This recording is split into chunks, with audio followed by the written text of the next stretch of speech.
గ్రహాలలో కల్లా అనుకూలంగా మనకి గ్రహ బలం బాగా ఉండాలంటే గురుబలం ఉంటే చాలు. గురుబలం ఒక్కటుంటే నవగ్రహాల బలము లభించినట్టే. గురు అనుగ్రహానికి మనము ఎక్కువగా సాయిబాబా శనగలతో చేసిన గుగ్గిళ్ళు, శనగపిండితో చేసిన స్వీట్లు అలాంటివి ఇవ్వటం వల్ల మనకి గురుబలం బాగా లభిస్తుంది.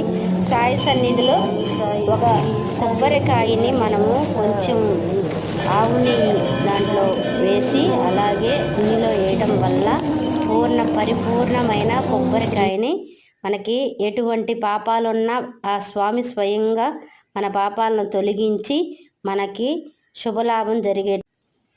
అందరికీ గురుబలం కలగాలని, గురు అనుగ్రహం ఉండాలని